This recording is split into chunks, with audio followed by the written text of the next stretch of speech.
Just like to give you, I like to give you a little warning there before I hit that button. So I'm Emily of Wise Woman Witchery. Some of you know me. I see some familiar faces and some names I haven't come in contact with before. So I welcome to all of you. We're going to be talking here today about priestessing in the modern world. What does it mean to be a priestess? And what does it look like to priestess as a verb? Yes, it is a verb as well. So we're going to talk about those things, and then we're going to do a guided journey together. And we're going to go into meet our inner priestess selves. So each of you will have a slightly different experience because you'll be meeting somebody who lives within you, who you may or may not have had contact with before. So let me just tell you a little bit about myself here for those of you that might be new. My name is Emily. I am the owner and operator of a Wise Woman Witchery. This is my secondary job. I'm a psychotherapist in my day job, and then I spend additional time teaching earth-based spirituality with the intention of really helping women fully step into their power and embrace the magic that they hold within. I firmly believe that we all have access to source and that we are able to channel this energy through us. I'm very big on using our intuition and really finding ways to communicate with that inner wisdom. So I use a lot of earth-based practices to do that, and I like to offer those to other people as well, because I think the more that we are living authentically, living in tune with the seasons and the earth and the cosmos, we actually are allowing our gifts to come forth even stronger and letting our light shine out in the world. And when we are able to do that, it ripples. So whenever we fully embrace who we are, we invite other people to do the same. And that's really, truly a gift. So that is sort of a little bit about me and a little bit about Wise Woman Witchery. You may have found your way here through being on my email list, or perhaps you're part of the social media community and over on Facebook or Instagram, and you have been able to find me that way. Wherever you are, you're probably getting a little bit different taste of who I am, because definitely if you're on my mailing list, you're getting a lot of emails from me that are a little bit more about myself, and social media doesn't allow for quite that big of a platform.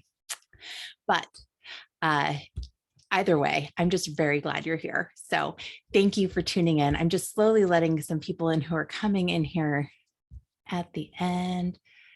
Okay, there we go. So to begin, let's talk a little bit about what priestess means. So what does it mean to you?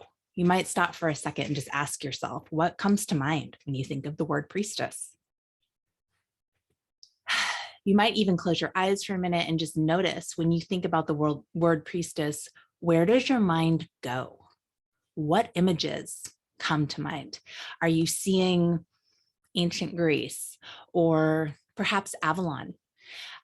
Maybe you start to think about Africa, African priestesses. Where do you go? Where does it take you? The word priestess is a very, I don't want to say loaded, but rich word. And it is a word that can bring to mind many images. It can also bring to mind positive images and maybe some more shadowy images. So light and shadow. Again, just notice what it brings up for you. According to the Merriam-Webster dictionary, of course, because we got to go there, priestess is defined as a woman who is authorized to perform the sacred rites of a religion. It is also, so of course, two definitions, a woman regarded as the leader of a movement. So you might think for a minute, what is your religious or spiritual path? What defines a sacred rite to you? So we all have different opinions about this. We're all going to have different backgrounds that we bring with us, either from our own practices throughout life, culturally, that have been brought to us, or our own studies. And of course, whatever we've carried with us through our lives, we also bring to our own studies and our own practices. So think about that for a moment. What is a sacred rite to you? Is it a ritual that you're doing outside, under the moon? Is it gathering with a circle of other people and honoring the change of the season? Is it something completely different? Again, everybody's going to have a different idea of what a sacred rite is. My own path is really rooted in the energy of the earth, the cycles of the seasons, the cycles of the moon, the cosmos. That's really where I find myself at home. And that is what my sacred rites are really tied to, is honoring those transitions, those changes, those cycles, and also working with those energies to manifest the things that I want to manifest in the world, or to help heal when I'm working with other people and I'm wanting to help them heal and help heal myself also. So I see that there's some people commenting over here. When I was asking about priestess, people were saying empowerment, divine feminine, mentorship. And then when I was asking where you go, somebody said Scotland, working with nature, also gathering with like-minded people, honoring the seasons. So yes, all of those things. I am completely at home in the word witch. This is where I really find my ground, my anchor. I definitely identify as a witch, but I am not Wiccan. That is not my path. For me, my witchcraft is much broader than that. It feels like it reaches beyond the religion of Wicca and is more of a spirituality anchored in, again, the seasons and the earth. So the purpose of our chat today, I really want to acknowledge that within the Wiccan religion, there are specific paths that people take and steps that they move through to become a priestess. We're not going to be talking about that. We're going to be talking about a broader term of the form priestess, of that word. We're going to be talking more about and feeling into the way that priestess resides in each of us. So it is not about you jump through all these hoops and you become a priestess. That's not what I'm talking about. And I'm not saying there's not value in that. I'm just saying that's not where we're at today. What we're going to be talking about is that you have a priestess self. And you can harness that energy at any time. You can bring that out into the world at any time. Of course, there's steps you can take to enhance that, to maybe get to know her a little bit better so that you can bring her out a little bit easier. But she's there already. I don't keep her for you. You keep her for you. So I want you to think for a moment, just you, in fact, you can close your eyes down. I'm going to ask you to close your eyes a lot because I love going within. So you might close your eyes for a minute and just think about the people in your circle, in the circles of women that are in your life, whether it's family, your friendship communities, mentorships, whoever it might be, friends. Think about who stands out to you as a leader. Think about who stands out to you as a healer.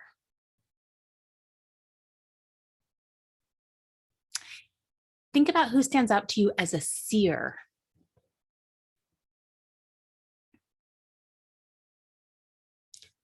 Whose counsel do you seek when you need assistance or guidance, or just to talk something through?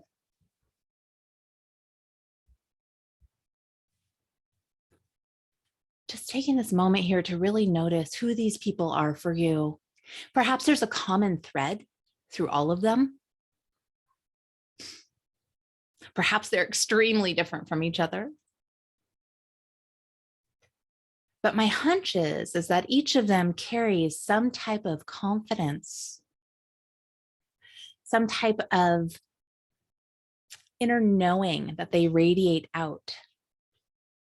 These women have probably stepped into their priestess self, whether they are aware of it or not. So just putting a pin in that and holding on to those names, those images, those energies of what those people bring. I want to share with you that in my women's circle, we work to be co-leaders. So I've been working within a group, practicing magic for the last, I can't do that math that fast, 17, 18 years. And in that group, we focus on co-leadership. So we are not a hierarchy. We all take turns leading and being the high priestess for the week and creating ritual and holding space. And within that, we've really had to practice, because that's comfortable for some people, and for other people, they're like, oh, no, thank you. I do not want this. No, stop looking at me, right? So all of us feel differently about being in that leadership role. But within this group, we have all been challenged to step into that role and feel what that feels like. And as a result, we've all really had the opportunity to embody our priestess selves. When we step into that, when we hold space, it allows us to really grow. Like I said, sometimes it's uncomfortable. We bump up against edges, but we also find that we actually are stronger, more powerful, more creative, and more able to hold space than we ever realized. We are vessels for that cosmic energy, for that earth energy. And when we give ourselves permission to step into that role, we channel that through us. And again, we really shine. So over the years that I've had the opportunity to do this, I have definitely been inspired in so many ways. And my mind has been blown again and again by how powerful it is to witness other people holding space and to allow yourself to be held in that way, and then to swap roles. Interesting. I'm seeing here in the comments that somebody said when I was having you envision priestesses, that they find that it is the same person that they go to for all of those roles. And someone else says, I agree. I went back to the same two people with every type of person mentioned. Fascinating. Yeah, very interesting. So what I would like to do now is I would like us to take some time here to do this journey together. And before we launch into that, I just want to see if anybody has any questions. I'll just open the floor here. There'll be time for questions later as well. You can type them in the comments if you have them. Because I can't see everybody at once, I can't see if you raise your hand. Okay. I'm not seeing anything here, so I'll go ahead and we'll continue forward. If you do have any questions at any time, please feel free to type them in the chat. So to get started here, let's get comfortable. Whatever that is for you. Make sure you're in a position where your body feels supported. So if you need a blanket or a pillow to feel a little more cozy, you can grab that.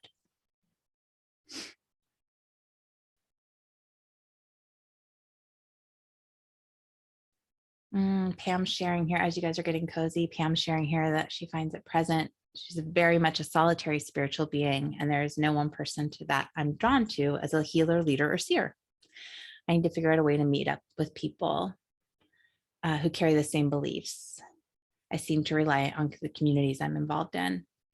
Right. I think that's what these communities are for, Pam, is to be able to connect with other people, because not everybody has the opportunity to meet people outside of the internet, and not everybody has people in their personal lives who might be able to join them in crafting ritual and coming together in sacred circle.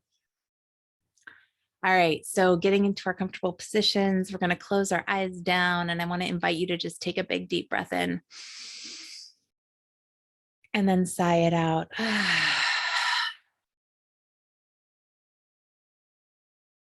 We're going to do 2 more like that. Big breath in.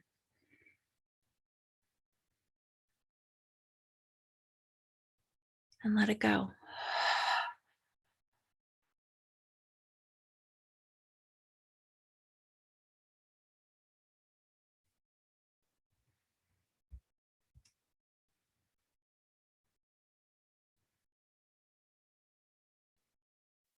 As you exhale, that third deep exhale, clearing all the air from your lungs.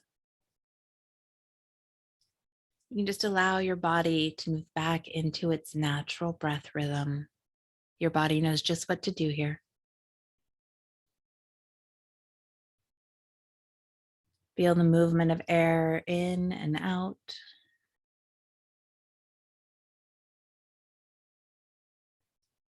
Might take a moment here to rock side to side on your hips. forward and back. If you're lying down, you can still do this motion side to side.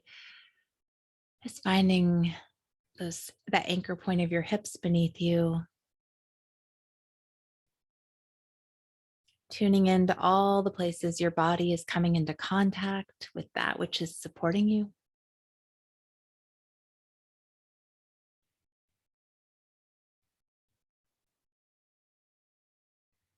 Breathing in and breathing out.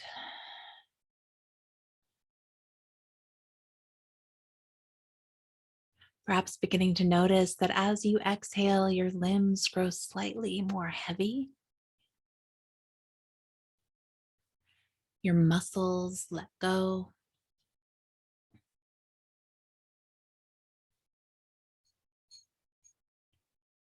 Each exhale bringing you deeper and deeper relaxed.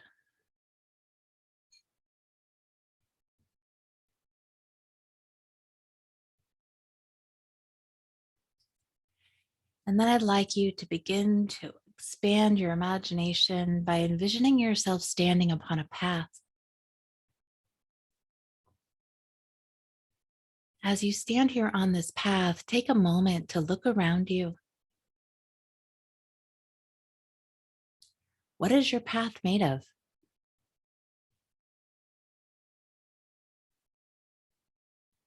What does it feel like beneath your feet?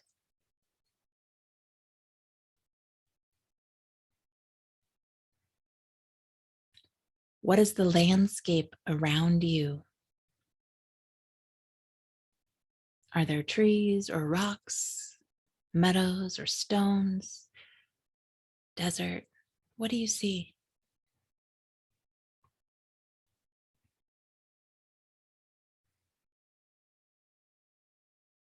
Feel the air on your skin and notice the quality of light as you stand here on this path. Take in the sounds of the natural world around you, whatever those might be. And then look ahead on your path. And up ahead, you will see a gate. Put one foot in front of the other, beginning to move along this pathway, feeling the earth beneath you with each step.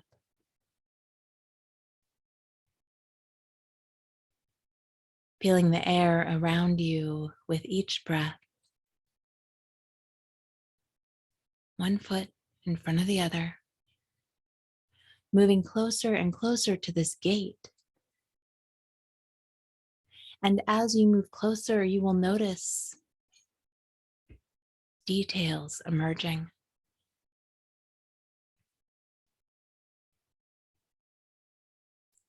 You will notice the material this gate is made out of as you step closer and closer, almost standing just in front of it now, closer and closer until you come to a halt,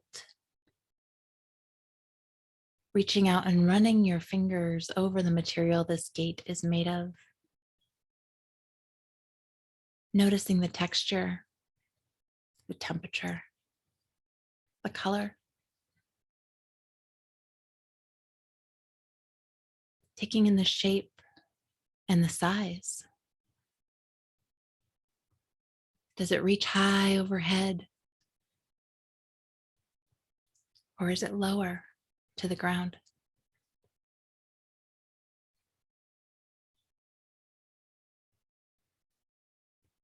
As you gaze upon this gate, it begins to swing inward.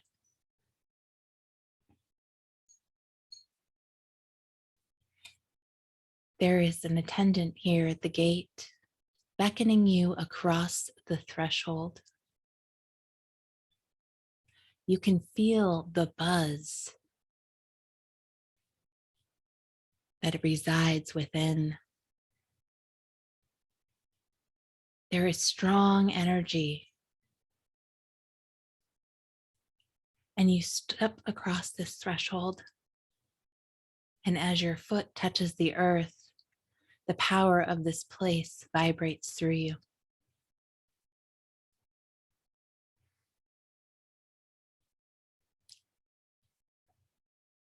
The attendant sweeps their arm, welcoming you inside, and you step forward as the gate closes behind you.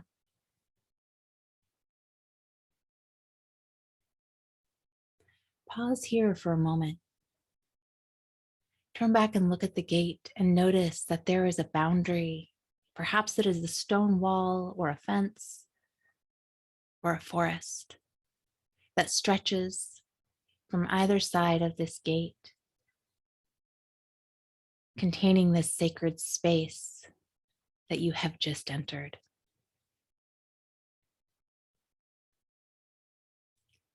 Beneath your feet, that vibration, that powerful energy seems to draw you away from this gate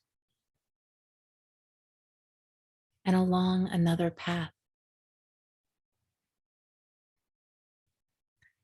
Putting one foot in front of the other, feel yourself guided and drawn. And as you gaze ahead, you see that what you are being called to is a temple.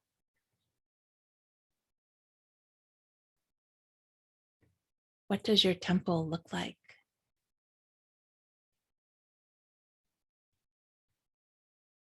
Is it made of stone or metal or wood?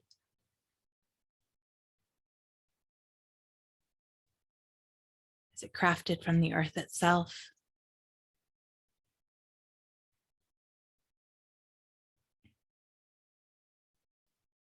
Is it open to the elements? Moving along this path closer and closer, pulled almost as if by a magnet toward the entrance of this temple.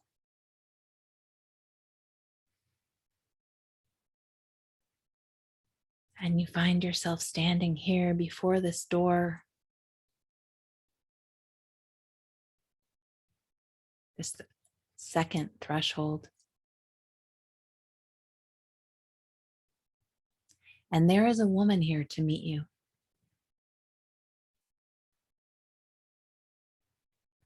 Before you cross that threshold, she steps forth and anoints your head and your heart with a sacred oil.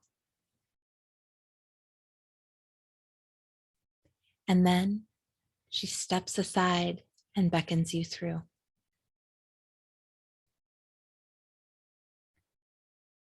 As you step into this temple, you feel the power turning up. You feel an awakening inside of you.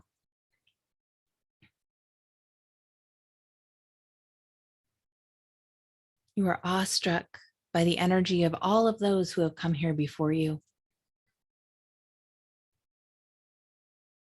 All of those who have walked this path and stepped into this sacred space.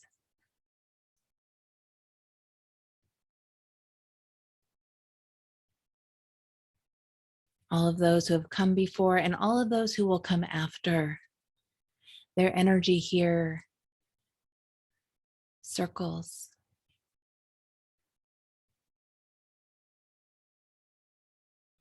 Take a breath. And then another, taking a look around this space.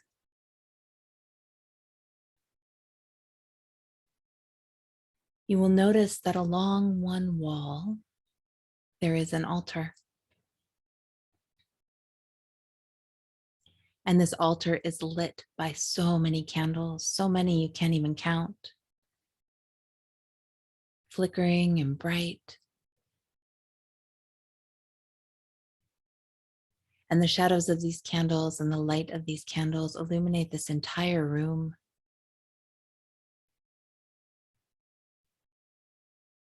You can feel the pull to that altar, but before you step in that direction, you can take a moment here just to look around and discover the details of this temple.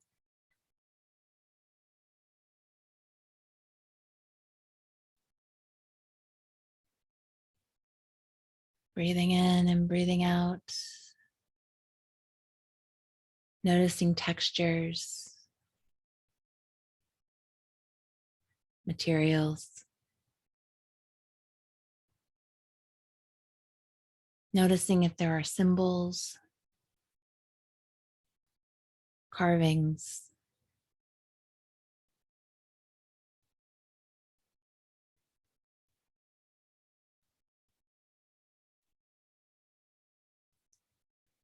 and then begin to make your way toward that altar.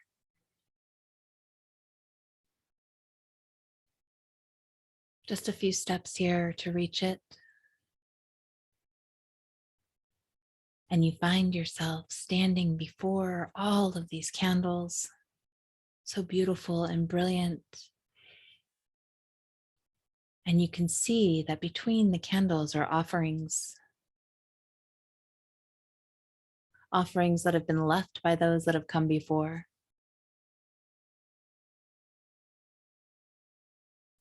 Small braids of hair, birds' eggs, nests, beads and baubles and pieces of jewelry,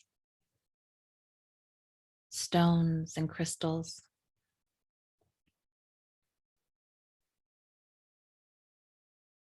A few sculptures made of clay.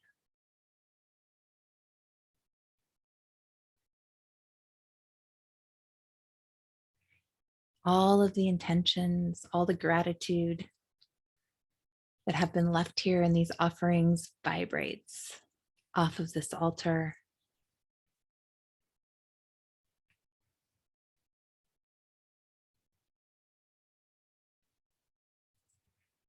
And you've been so taken with the altar itself that it wasn't until this moment that you allowed your gaze to move upward and you found yourself staring at a priestess before you.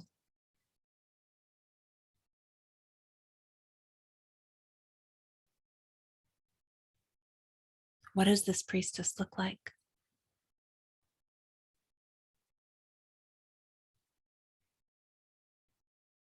Take a breath,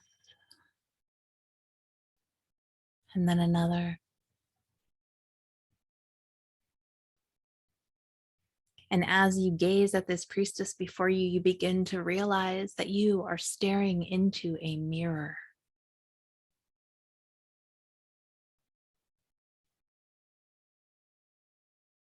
That this powerful, strong woman before you is you.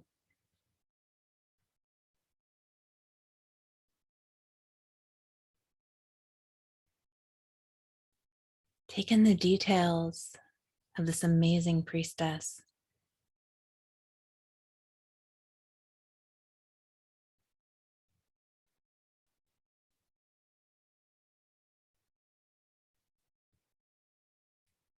And then I'm going to go quiet here for a minute because I have a feeling there are some things that she has to tell you.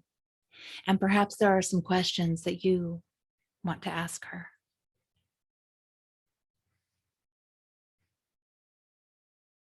So spend some time here with your priestess self.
Notice as she speaks to you, where in your body you connect with this part of yourself.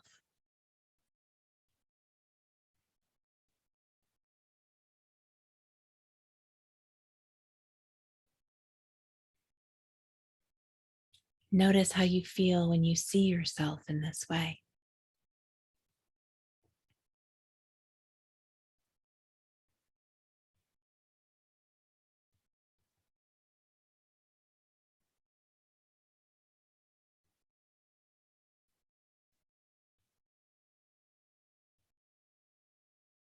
As you listen to her speak, as you feel her energy,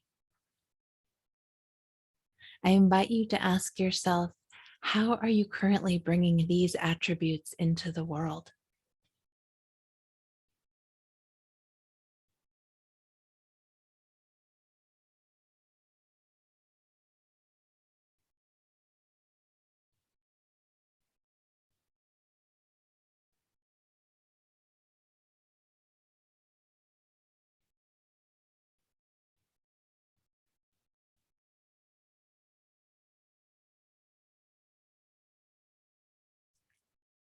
Thank your priestess self, wrapping up any last things you have to say to each other, knowing that she is here for you at any time and that you can journey back to this temple or simply close your eyes and move within to find her voice.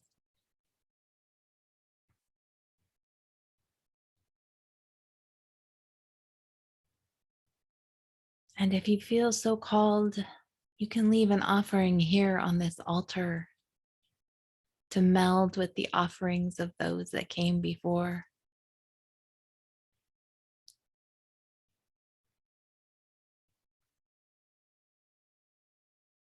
Meeting your eyes one more time in that mirror and bowing in gratitude. Taking this message into your heart, whatever it is you've gleaned from this experience, begin to move back toward the entrance of this temple. This entrance now turn to exit, pausing before the woman who stands there as the gatekeeper, nodding to her in gratitude as she nods to you. And then crossing that threshold back out into the sacred space and the openness of this place. Putting one foot in front of the other, still feeling that vibration beneath your feet, in the earth, and all around.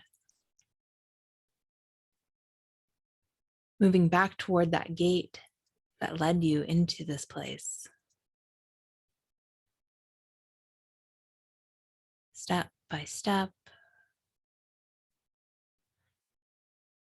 until you reach the gate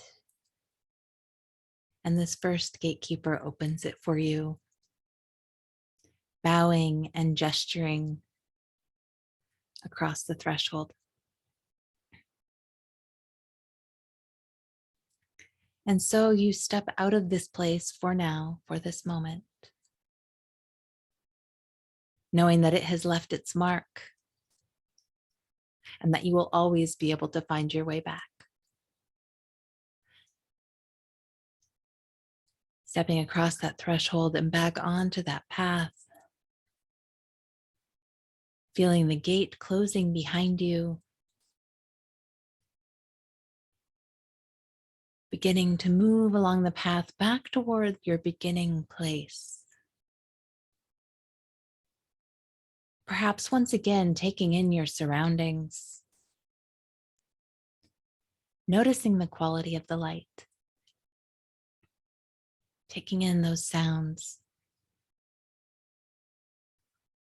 Has anything changed? Have you? Step by step, breath by breath, moving back to the place that you began and finding your feet landing you there.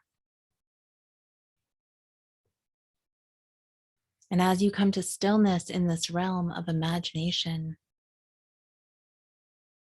you can begin to notice the light behind your eyelids here in ordinary reality, wiggling your fingers and your toes, perhaps taking a big breath in.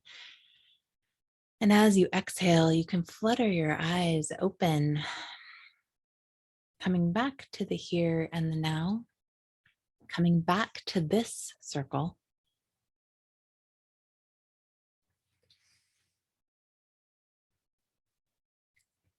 And then what I'd like to do here is go ahead and give you all a moment. If you want to jot anything down, if anything really stood out to you.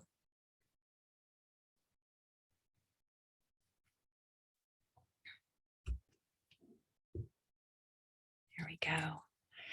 So I think it's so important to remember that when we embody our gifts and when we commune and connect with nature, the cosmos, the cycles, our guides, whatever form they take, we are really stepping into our priestess self, and we are allowing her the space and energy to do the things that she is drawn to do in the world.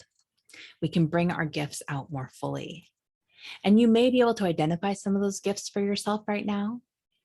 Maybe this journey allowed you to see some things you hadn't seen before. Or you may be like, I don't know, I'm still not too sure. Or you might be feeling like a little shy about it. Just know all of those things are okay. What I really am hoping that you walk away with today is that connection or reconnection with this part of yourself, and knowing that you can access her and connect with her and have dialogue with her at any time, and that there's a lot of gifts there for you. So I want to invite all of you, if this feels like the time for you, to join me in a year-long journey on the Priestess Path. Now, I say all of you, the Priestess Path is a 13-moon, 12-month journey that is actually designed for a small cohort of 12 people. So if this is not the time for you, just know I offer this about every 6 months. I reopen the doors to a new cohort. And as we were talking about in the beginning about working with other people, I saw many people saying they're solitary or they're looking for connection. I designed this course. I don't even know if I want to call it a course. I just want to call it a path. I designed this path because of what I have gotten out of working in community. And I still work solitary. I still have a solitary practice that I work with almost on the daily. But I have this community of women that I've become very close with in all of these years we've worked together. And I've really, as I mentioned, found the value in being witnessed and witnessing, encouraging each other, and having that sort of pod that you're working through different things with. So I created this path. It is made up of 12 lessons. They are broken into sections. So the first grouping is really foundational practices, things like, how do you cast a circle? Why do we ground ourselves or clear our energy? How can we work with the elements, and why would we want to do that? So we learn all of these kind of foundational pieces, and that section comes into a culmination where we create ritual together. We learn how to put together a ritual, the different pieces, and I give you my tools, and I open the floor for if you have tools that you want to bring and share with other people as well. So at the end of that first chunk, we co-create a ritual together, and we now have all these practices that we can take with us to the rest of our journey. The second part of our time together is really focused on the inner work. So we're doing shadow work. We're working with the different parts of ourselves around the maiden, mother, and crone energies and archetypes, and how those appear for us and in our relationship, not just inside of ourselves, but with other people in the world. So I bring that element in. We also have a section on shadow work. So all of this is really that deep dive into our psyche. So that once we get to know ourselves better and connect more deeply with ourselves, we open ourselves up even more fully to our inner wisdom and to being a channel for that connection to the earth and the sky and source, essentially. So we get the foundational practices, we do that deep dive into self. And then the third part of our work together is all the tools, things like divination. How do you make a spell? How do we work with our dreams in ways that can help enrich our magical practice and bring us information? Who are our guides? How do we connect with them? What can we do to maybe deepen those relationships as well? So we work through all of those things, we learn these new skills, and then it all culminates in initiation. And the initiation is not like me saying, "Oh, I'm initiating you. You are now you are now a priestess." This is really, even though I'm holding the container for it, this is really about you claiming your priestess self. So I'm not giving you the title of priestess. You already have it. This is about you, an initiation of you really stepping in and claiming that place in the world.